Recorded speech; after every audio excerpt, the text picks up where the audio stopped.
Welcome to BC Poly Talk. I'm your co-host, Bill Thielman. I'm Daniel Fontaine.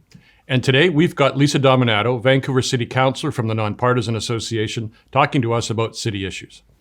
So, Bill, I have a list of about 20 things I'd like to talk to Lisa about. Is that all? About 20 things. But, you know, it strikes me as I was kind of preparing for this interview today, how many issues are now in the kind of domain of the City of Vancouver that maybe wasn't there 20 years ago. So there's things that like drug overdose and things like the strata property insurance issues, things that would never have been discussed 20 years ago are topics that I'd like to actually talk to Lisa about today. Well, and we have campers in Oppenheimer Park who've been there for months and months. We have a lot of different issues. We've got budgetary issues, which are always a factor in Vancouver politics, but I don't think we've ever seen an increase proposed as high as we had this past city council, and the budget is still being debated as we record this. But there's a lot of really tough issues for Vancouver city councillors. It's a much tougher job than it was 20 years ago.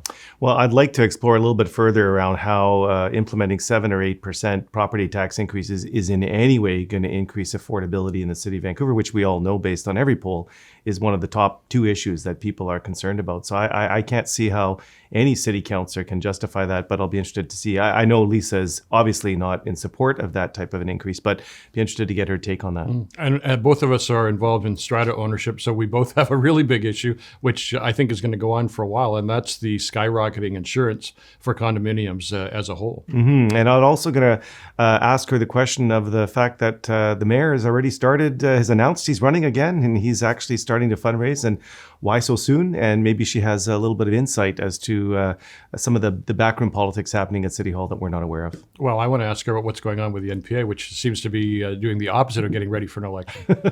Good point. We'll be right back. BC Poly Talk thanks Harbour Air for supporting the show.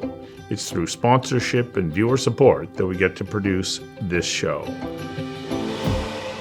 Joining us now is Lisa Dominato. She's the Vancouver City Councillor. Welcome to BC Poly Talk, Lisa. Thanks. Happy to be here. Thanks for coming on. We're going to jump right on into it because we have a lot of topics that we'd like to talk to you about because Vancouver is the center of everything. So there's obviously going to be a lot of questions for us to ask you. But I'm going to start off right off the top with a question that I'm sure a lot of taxpayers are asking in the city of Vancouver. 8% was what the city passed in terms of its property tax increase. That's a huge number, even by comparison to not only the history of Vancouver, but just this entire region. Are city taxpayers going to be expecting something similar to that again next year? Are we looking at 8, 8, and 8? And where does this end? And what was driving that decision to increase the taxes by so much? Yeah, well, I said at the outset of the budget, this was a proposed budget that came in. They proposed was 8.2% property tax increase. And I said at the outset that was too high. I didn't support that. And I know that some of it's been attributed to fire and police costs, but that's not the full story. There's been forecasting for a number of years indicating that our revenues and our expenditures weren't in line. Expenditures are exceeding revenues, and that we need to look at our budget a little bit differently. Personally, we moved a motion to actually look at the budget, revisit it, look at fixed costs, looking at reducing department budgets by 5%, and actually having a new budget come back in January. And my frustration is that that wasn't supported by the majority of council. And I was very clear about that recently in an op-ed. And I think it was about good governance. The budget doesn't need to be passed until April. And I think that's what taxpayers want to see as well, is that we're looking at finding savings, finding efficiencies while still delivering quality services to residents. And so I was disappointed that we weren't able to make those improvements. And was it not reduced, though? At this point, the proposal is for less than 8%. I'm not sure exactly what the percentage is. 7%. Came down by a point or something after there was a lot of kerfuffle about it. It ended up at 7%, but I think by and large that was too high for a resident. So when we're talking about affordability across the board, and this is what I said in my op-ed recently, is that across the country, people are talking about everything from housing to the cost of food. 7% was too much for people, and there wasn't an appetite to go below that, except for, I believe, the NPA caucus. And so that's why we advanced a motion to look at reducing the budget and having staff come back with new proposals in January. So, Lisa, full disclosure, I used to work at City Hall. I used to be the chief of staff to the mayor. Really? Yeah. I didn't know that. I had no idea. Just in case our listeners and those who are watching the show don't know that. So I'm very familiar, very intimately aware of the process at City Hall around preparing budgets and looking at reducing costs. And it's you always get staff coming in wanting to add, and politicians wanting to add things on and on. At what point do you look at actually seriously looking at reducing a cost? Because you mentioned that in terms of reducing, but can you name a single program or a single service at the City of Vancouver that's in the $1 million plus range that's been cut in the last decade or two? Because I'm not aware of any. Yeah, well, I think that's a challenge that this council has struggled with. Last year, actually, when we were dealing with our initial budget, there was a couple of us that actually moved some amendments to reduce the property tax increase. So we did reduce it by 0.5%. So it was equated to about $2 million. But by and large, no. We've, as a council, there's been a number of new priorities put forward. Some of the larger cost ones have been around the city planning process, around climate initiatives, around public safety. But I think that's what we need to be looking at is how do we prioritize and focus our resources, but also find efficiencies and savings throughout. And I think but you need to do that review. You need to actually go through the steps of taking a look and saying, should we still be doing this? Is this necessary anymore? Or is there someone else doing this? We have lots of organizations we partner with that are delivering services. So I think it's actually taking a second sober look. And that didn't happen. And I hope that we can move in that direction this year. Yeah. One question that I would have about the budget is you've got really a mixed smorgasbord of political parties and councillors there right now. How much is that responsible? Because this seemed to be a higher increase than any of the years where Vision was in power or where the Nonpartisan Association, which you're a member of, were in power previous to that. It seemed to be the largest ever. And I'm wondering how much of it was just everybody had a pet project, everybody had a different constituency, and so it all came into this budget. Yeah, well, I see it certainly is unprecedented, I think, what we saw in terms of the property tax increase this year that was proposed. And certainly there are a range of views, and that's where it's challenging to find consensus. Where I think we struggle to find consensus is around the budget, around housing development at times. And I think we did struggle to come to a conclusion that, okay, we can agree to this. This is what is reasonable. And there's obviously some of us on council who are of like mind. But yes, there are a number of projects, and everybody wants to advance them. And I think in a number of areas we actually agree, but we still need to prioritize. And I think that's what's lacking is that kind of more laser focus on how we have finite resources. How do we partner with other organizations to deliver services in the city and do that work? Do you think property taxes will be an election issue in the next municipal election? I believe affordability will be, again, an election issue. I think it's not just about property taxes. I think people are feeling squeezed at all levels. And like I say, that's not just unique to Vancouver and British Columbia. That's across this country. And I think that is what's good, that affordability in housing. So Lisa, as we tape this, there are numerous headlines and stories emerging around the issue of affordability, but slightly different topic. And it relates to stratospheric rises in property insurance rates. And so I'm trying to figure out exactly what's driving all of this, but I'm hearing multiple different reasons, everything from climate change to potential earthquake risk, et cetera. But really what we're looking at is for people in the city of Vancouver, and there are a lot of them who are either living in condos or renting a condominium, are facing the prospect of, you're facing the prospect of, I'm hearing things like $400, $500, $600 more a month in your assessed strata fees just to cover the insurance. There's no way that's sustainable in a city like Vancouver that is already challenged with affordability issues. So what are you guys doing as a council? Are you monitoring this? Are you in dialogue with the province or the federal government? Who's? It seems like there's right now a lot of finger pointing that it's not us, it's someone else. But at the end of the day, it's the people who are going to have to pay this that are going to be hurt. Yeah, well, like you, I was reading about this and trying to make sense of what are the drivers behind it, and it isn't really clear to me as a councillor. So I've asked our staff, and I'm asking the mayor as well, is like, are we looking into this? Are we talking with provincial officials and our counterparts to find out what is, because that is unsustainable. And when I read that it's not only about tenants insurance for people who are in those units, it's actually building insurance for the entire building. Yeah. That's serious. We do live in a seismic zone. We need to know that we can have that, but also that it's reasonable. So I would hope that the province will take up looking at this as well as an issue. Yeah, I mean, as a former Strata Council president, current Strata living person, in my building, our insurance has gone up fairly strongly, but not this multiple times. And Tony Giovento of the Condominium Homeowners Association says there's at least 11 condominiums in BC he knows of that have no insurance. They've been told, we will not give you insurance. So it strikes me that, and certainly on my personal tenant's insurance, owner's insurance for property, it's gone up 40% because of earthquake fees and things like that. But it just strikes me that this is an area where some government has to intervene. This is, there's only 3 providers of condominium insurance right now in Canada, is my understanding, only 3.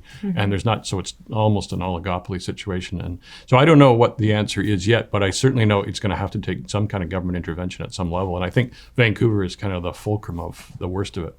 Yeah, no, and I agree. I think there's an opportunity here, especially as we consider the residents that are living in condominiums. While we have young people, we also have empty nesters, seniors who are maybe downsizing, moving into condominiums as well, who may be on fixed incomes. And so again, speaking to the issue of affordability. So I hope that the province takes that up, and I've also raised it with our staff as well. No, it's a serious issue, and I know that the affordability is not going away in the city of Vancouver, and if this doesn't get resolved soon, that it will likely impact a lot of folks. I'm just going to let you know, this week I was at an event that was around builders, it was a Buildex convention, and I was at a Buildex breakfast where they had all the stakeholders in. And I must say, even having had worked at City Hall, I was surprised by some of the numbers they were putting up on the stage, and they were talking about how long it takes for a development in a place like the City of Vancouver to actually go from concept to shovel in the ground to be constructed.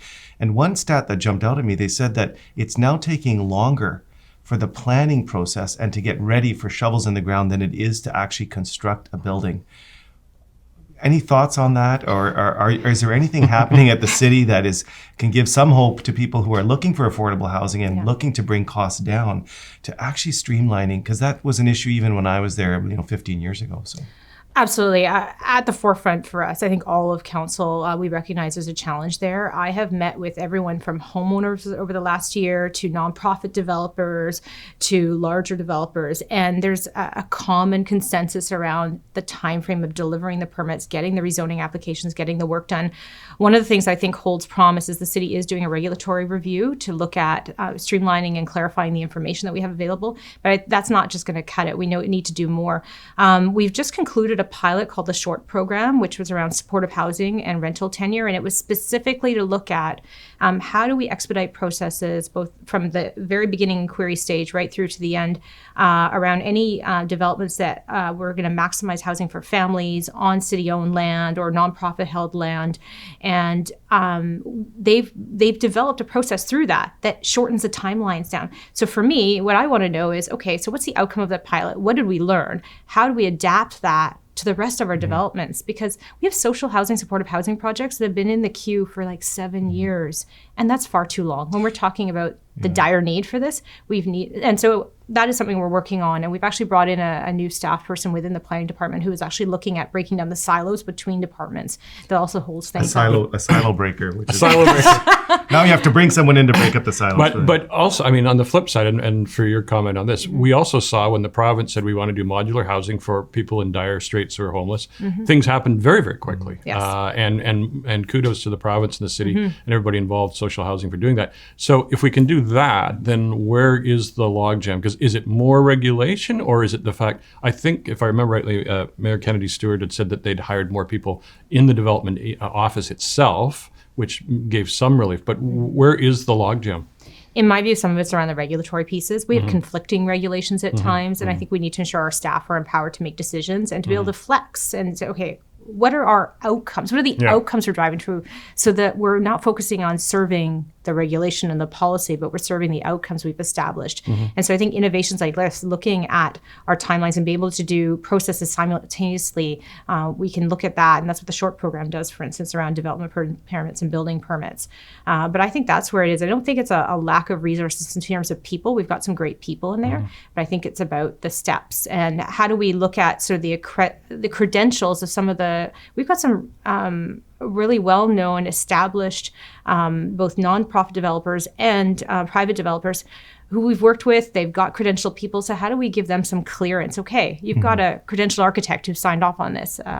So I think it's just taking some of the hoops out of the mix. Yeah, because I know, Bill, to your comment about adding additional staff, I know when I worked there, I'd often get proposals from the staff to say, if only we had 30 more staff, things would go a lot faster. And I would hear from the development industry saying, please don't hire 30 more staff. It's only going to be 30 more people that we have to deal with. So there is really a debate as to whether or not it's the regulatory burden and actually the process that you have to change, or whether or not you're actually short on the staff piece. So I think that's a good point.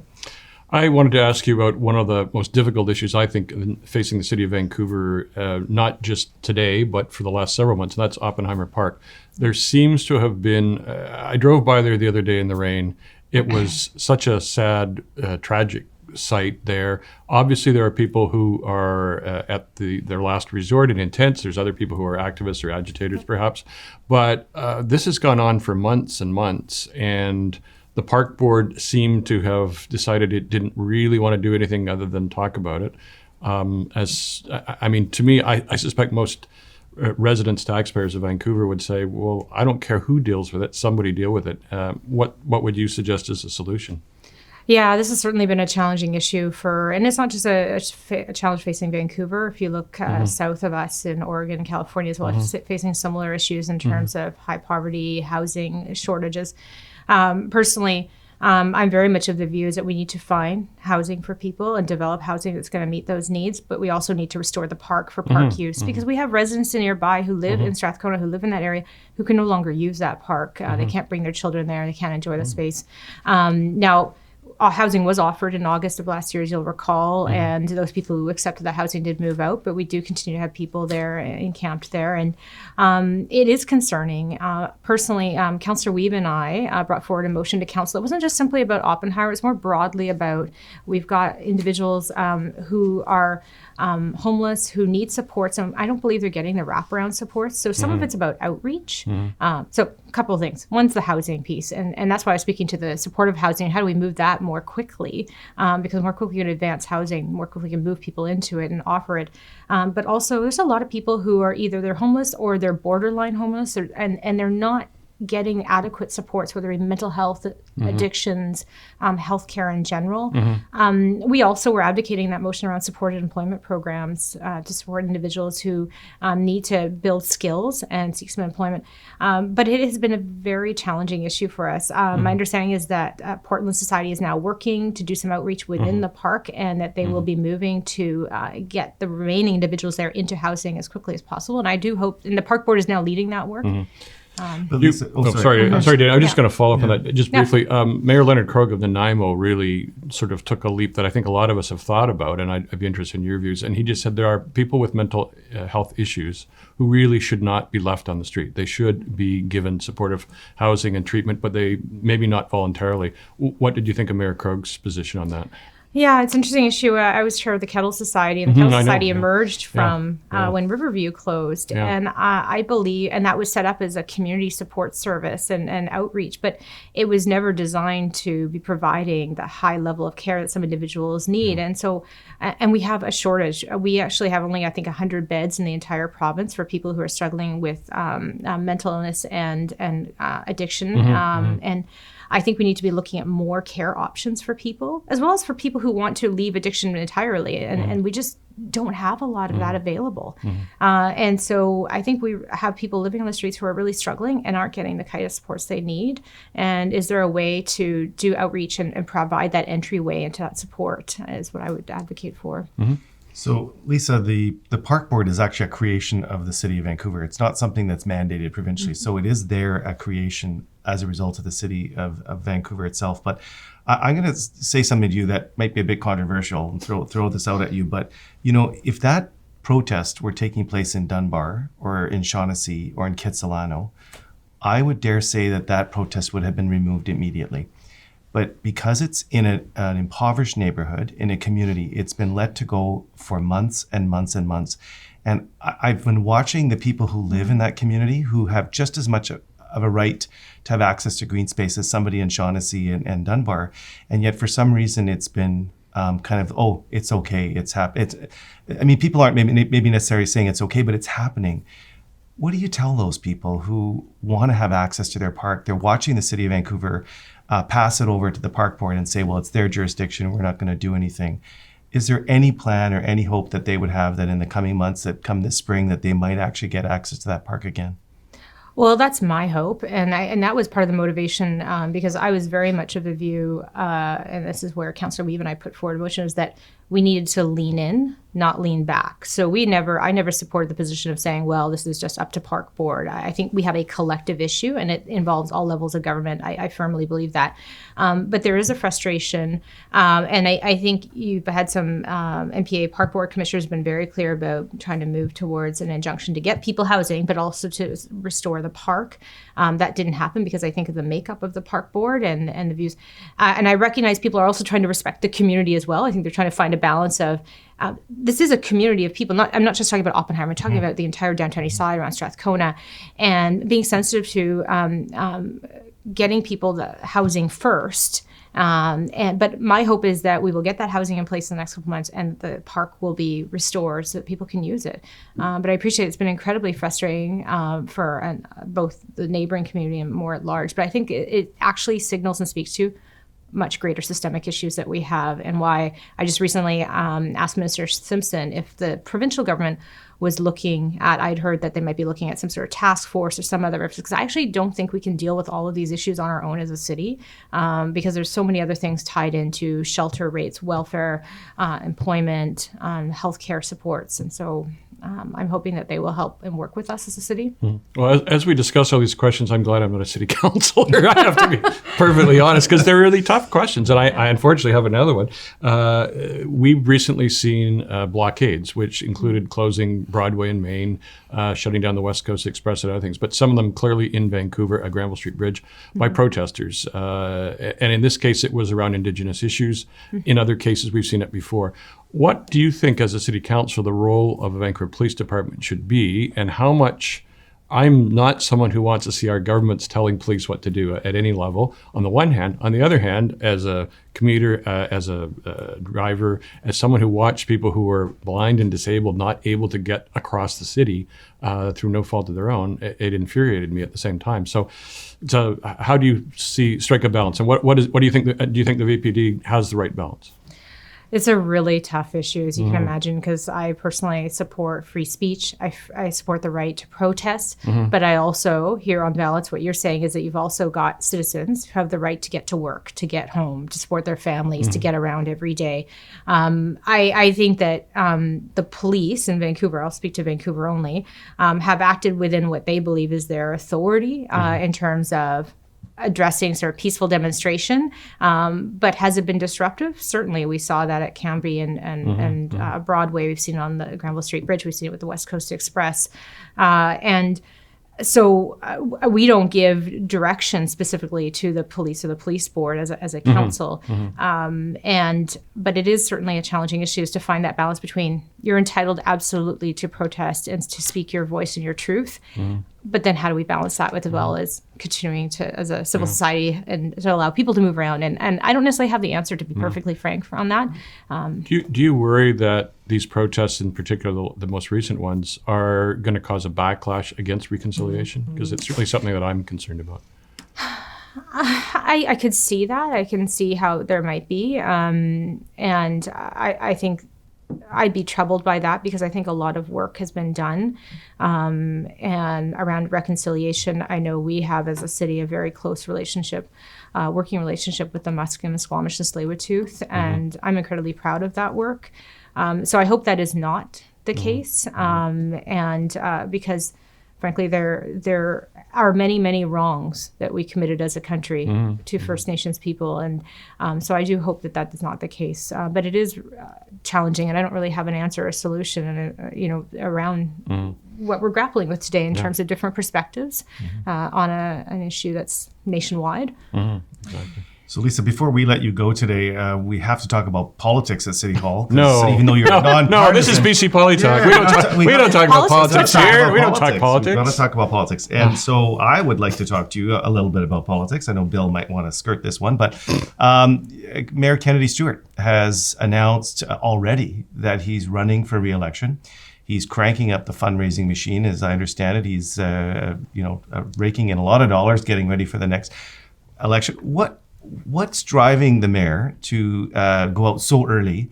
And do you think that will hurt the NPA's chance to take that position back in the next civic election? Well, that's a great question, Daniel.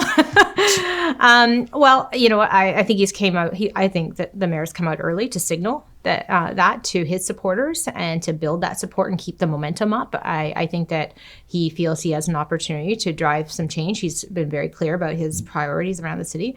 And so I think he's trying to signal that early. I don't think it necessarily will impact other minority candidates who weighed in a little bit later on. But I do think that he wanted to signal it early to sort of keep that momentum going. Vote early, vote often is always been a... Well, I just wondered, flipping around a little bit, there's been some discordance in the NPA as well, and one of your colleagues left the NPA, Rebecca Bly, left the NPA over some of the individuals who are elected to the NPA board, others didn't. Is the NPA going to pull it together, I guess, for the next election? Given we got Kennedy Stewart out early, is the NPA going to be infighting? You know what? I was disappointed to see Councillor Bly leave the caucus. I would prefer that she stay in, but I respected her wishes, and I've been very clear that I supported her in that. I have been a long supporter of the LGBTQ community. My stepdaughter identifies as queer. But that being said, I don't believe that there was various allegations about particular board members. I don't know those individuals, but the caucus has been very clear about what we stand for, what we value, what the NPA has long stood for in this city in terms of being inclusive, and I stand by that. And I think that that will guide us as we move forward as a caucus and as an organization, is that we're very clear about where we stand and what we believe in. So, Lisa, you can often tell a lot about someone by the last book that they've read. And, it's a profound statement. So what's the last book you've read? Maybe let our listeners and our viewers know what you're reading and why. Well, I will, and I actually brought them with me, anticipating you might. Props. There we go. Excellent. So I'm actually reading, I've not actually done them, but I am reading two books right now. I'm reading The Happy City by local Charles Montgomery, and I'm also reading From the Ashes, Jesse Thistle, and he's now working in Ontario, but known for his Indigenous homeless and talking about his way forward. And reading both of them because obviously Happy City we are talking about urban planning, urban development is a big part of what we talk about the city and what does the city look like in the future. But I am also very passionate about housing and ensuring that people have a roof over their head, because to me that's so foundational to be able to move forward. And so I was very curious. This was recommended to me, and so I'm making my way through that as well. Not done either, because I spend a lot of time reading briefing notes, as you can imagine, at City Hall. But I'm passionate about housing and ensuring that our most vulnerable residents have what they need, and as all residents, so everyone can live in the city. And so that's why I picked that one. Great. Yeah. Lisa Dominato, thank you so much for joining us on BC Poli Talk. And thank you. Thanks so much for having coming me on. Thanks so much. Yeah, thanks. Thank you. We'll be right back. BC Poli Talk thanks Harbour Air for supporting the show. It's through sponsorship and viewer support that we get to produce this show. So, Bill, Lisa was the first person on BC Poli Talk to come in from Vancouver City Council, and there's probably going to be another 8 or 9 who are going to want to come on the show. But Lisa was quite fascinating. I really enjoyed that conversation, very down to earth. And, it did strike me, as you said, that it would be tough to be a Vancouver City Councillor these days. And really, at the end of that conversation, I was really struck by that enormity of the kind of things that they're dealing with at City Council is incredible. Yeah, and we didn't talk about it, but she was delayed in getting to the studio because of a protest and a protest march, and we've been seeing a lot of that. So I thought it's interesting. It's a tough line for City Council to find on a whole bunch of issues in terms of directing or not directing the Vancouver Police Department, the way they take actions on things, dealing with a park board which has jurisdiction for Oppenheimer Park but doesn't always exercise it. There are just so many big challenges for city councillors that are things, as we said before, you didn't see 20 years ago. Well, and that's interesting too, because there's a lot of things that City Council is dealing with that are completely out of its control. And then there are things that City Council has 100% control over and it's not doing anything. And I think that sometimes can frustrate voters and frustrate the public. And, I look at the issue of the strata insurance, and we touched a little bit on that. And I think it's one of those sleeper issues that is just going to boil over probably within the next few few months. But what can the city do? I mean, you heard from Lisa, there really is no answer. The answer is really more dialogue and more discussion. What do you think about that? Well, I mean, there's a lot of issues that are simply out of control, and whether it's city council, provincial, federal government, doesn't matter.